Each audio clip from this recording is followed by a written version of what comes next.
Country Bears are returning to Disneyland. Well, kind of, sort of. Universal Orlando has announced a new Florida resident pass, and Disney Cruise Line has just announced when the Disney Destiny will set sail. So we got news from the queue, so come along and let's get into it.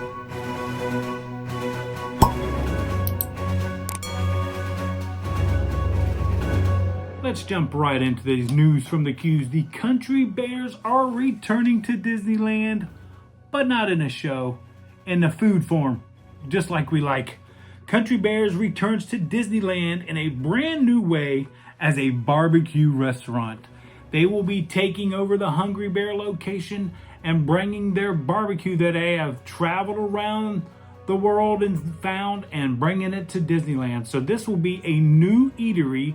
If you've never been, Country Bears used to be where Winnie the Pooh's Big Adventure is now.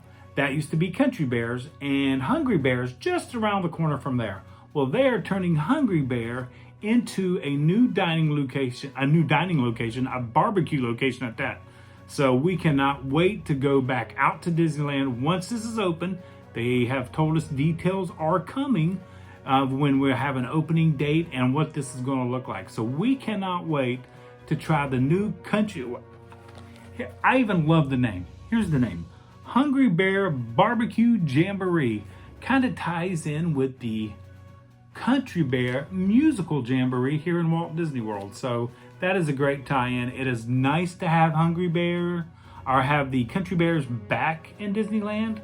Never know, maybe we'll get some sightings of the Country Bears out there, some meet and greets and stuff like that. So that is a great addition that Disneyland is bringing back to that area. It'll be right near Tiana's, right there, Tiana's Bayou Adventure that will be opening up soon. And then Winnie the Pooh's Big Adventure is right over there. And now Country Bears Barbecue will be in the same location. Just recently, Universal Orlando has announced a $199 two-park pass for Universal and Islands of Adventure. These are the two main parks. It will not include Volcano Bay. It is a $199 Florida resident only pass with unlimited access. Now, there are some drawbacks for this pass. One of them being that it only goes to December 18th.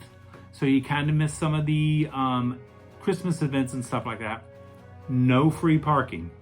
That is the big one. And if anybody has been to Universal lately or watched our latest travels to Universal, you will know it is $32 to park at Universal, or they have premium parking for $60.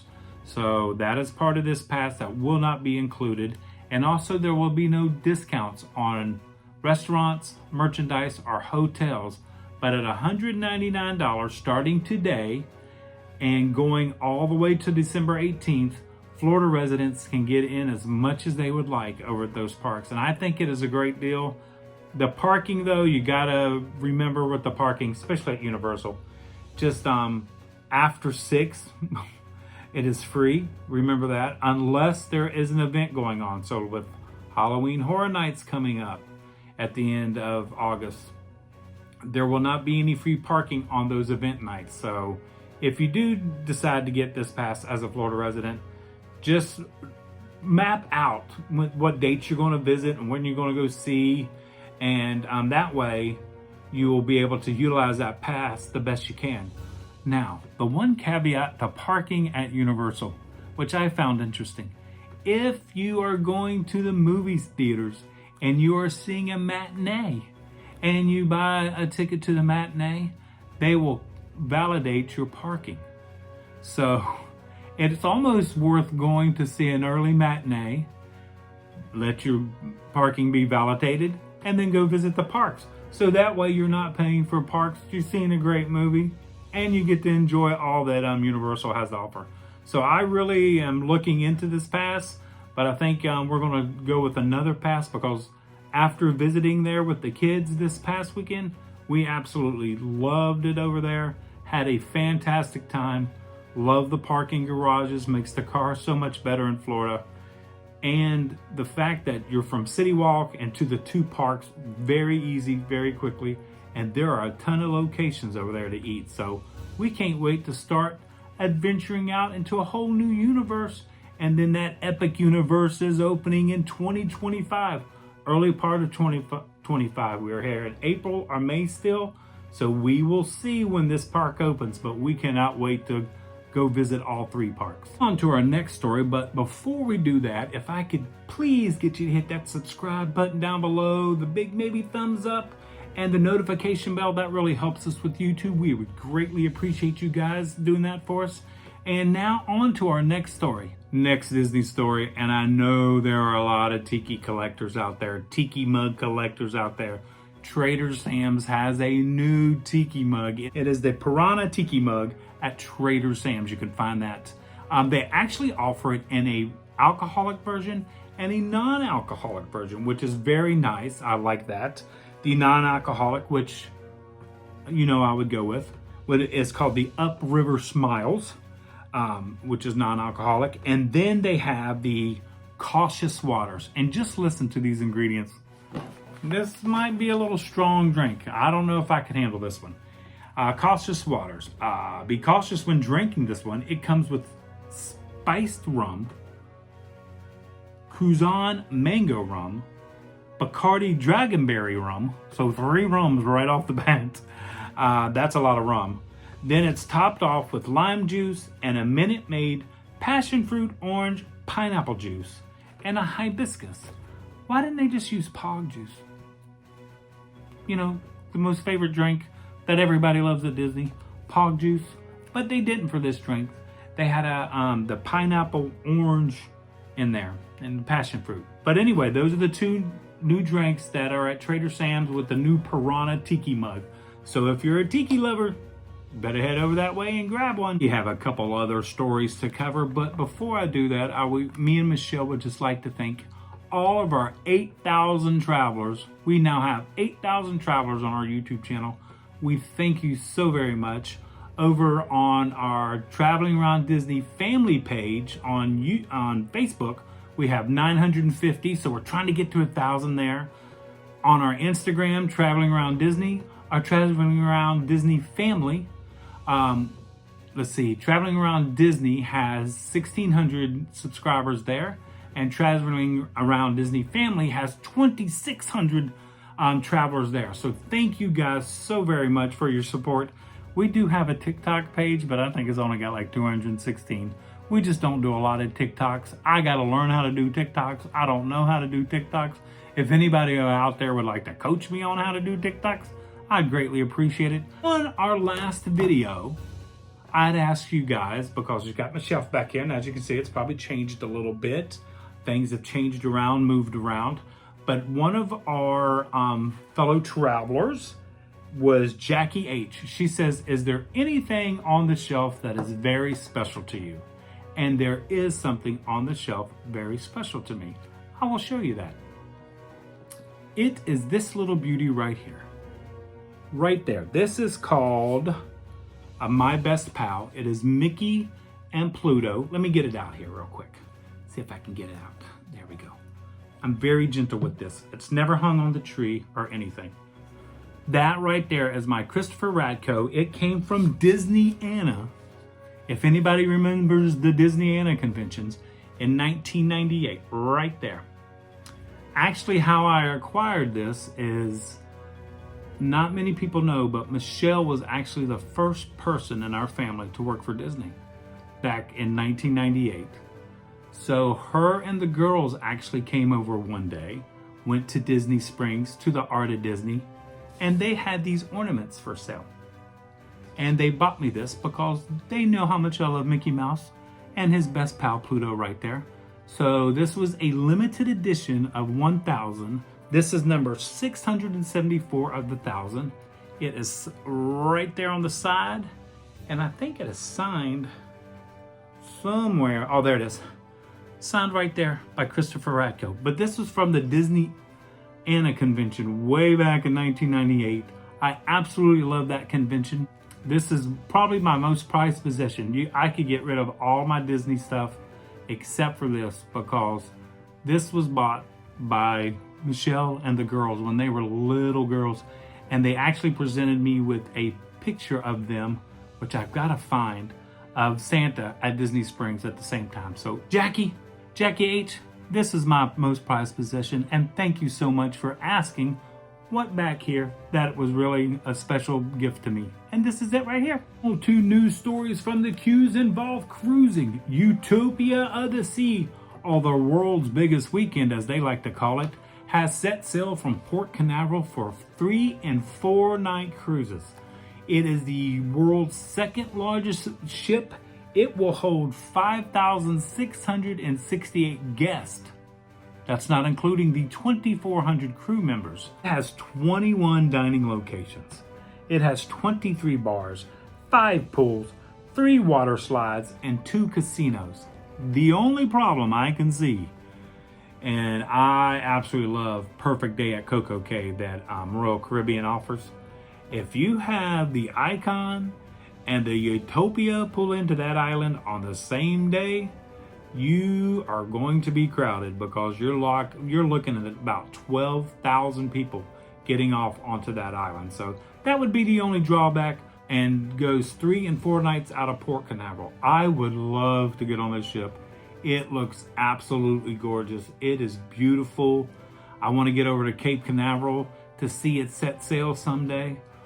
But I have a little problem. Michelle has no interest whatsoever of getting on this ship. She's not a big fan of the bigger ships. She likes the smaller ships, the Fantasy and the Dream. She really liked that much better than was it Allure? The last one we went on, she was not a big fan of that whole center court area. It was just too big of a ship, and it lost a little bit of character for her. So I can totally understand that.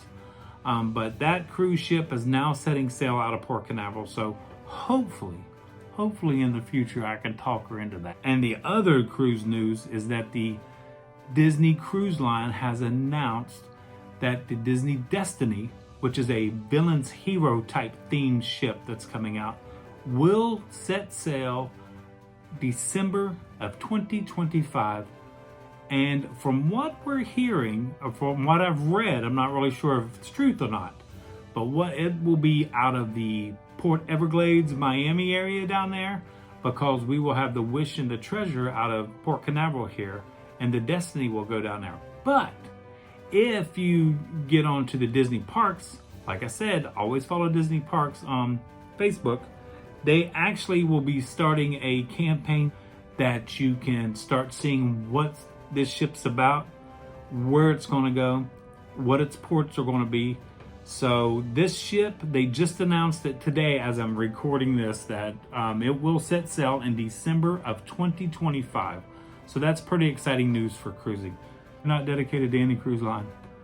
We love Disney, but we love Royal Caribbean, and we're getting ready in 2 weeks to be on the Virgin Voyages cruises. So we will have that comparison because that is an adult only cruise. So we're pretty excited about that.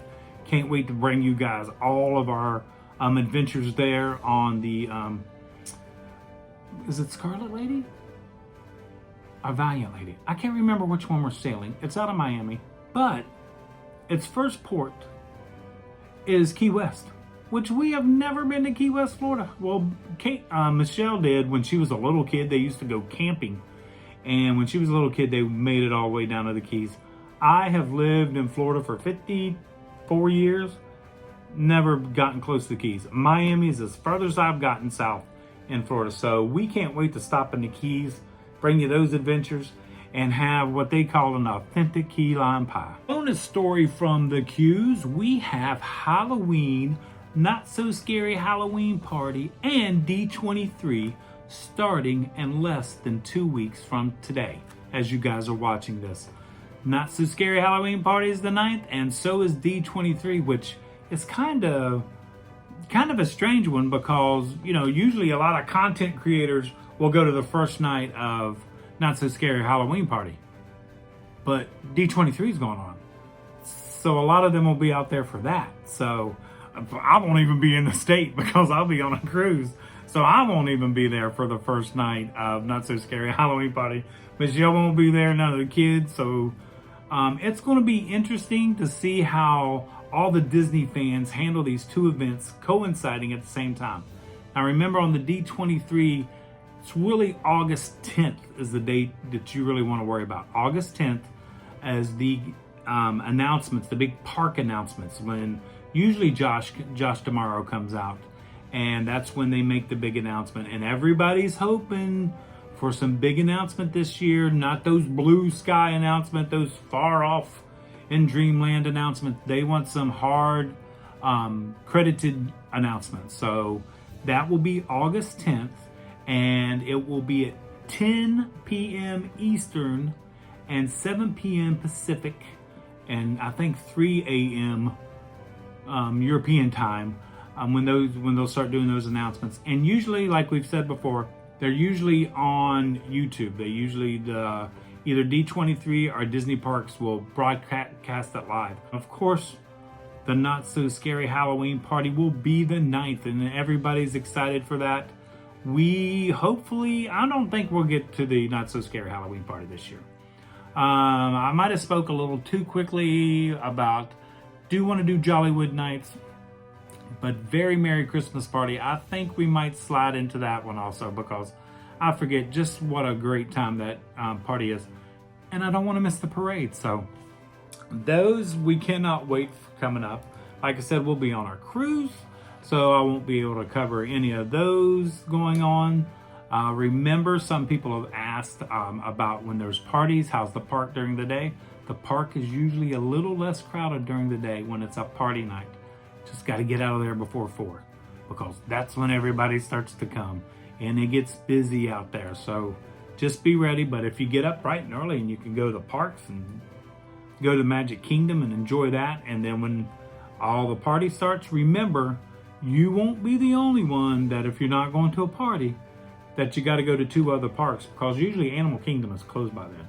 So you're either going to go to Epcot or Hollywood Studios. But the folks that aren't going to the party are also going to go to Epcot or Hollywood Studios. So just remember that. It's not like it's going to be desolate everywhere. Everybody will be moving just like you will be moving. So we can't wait for those 2 events. And hopefully, like I said, Jollywood Nights I definitely want to do this year, because we didn't get to do it last year. And some new stuff has been added, so that's kind of exciting. And the Mickey's Very Merry Christmas Party, I'm kind of excited for that, because I forgot we do the cookie crawl there with some fellow travelers, and I think we're going to make it this year. I think that's what we're looking for. So I think those 2 events we will definitely make it to. So we can't wait for that. So that is our final story and final updates on our news from the queues. We hope you guys have enjoyed that. I'm going to try to bring you different stuff. It's not always going to be Disney. I'm going to sprinkle Universal. I'm going to sprinkle cruising in there. I'm going to sprinkle Family Fun Center. Who knows what I'll put in there. There might even be some SeaWorld. Probably no Busch Gardens. I ain't going that far. So thank you so much for enjoying our news from the queues. If there's anything, like I said, let me know in the comments down below if there's anything we can change, if there's anything that you would like to know, if there's anything you would like us to cover, just let us know. We will be glad to do that, guys. And travelers, like we always say, until next time, travel and adventure is out there.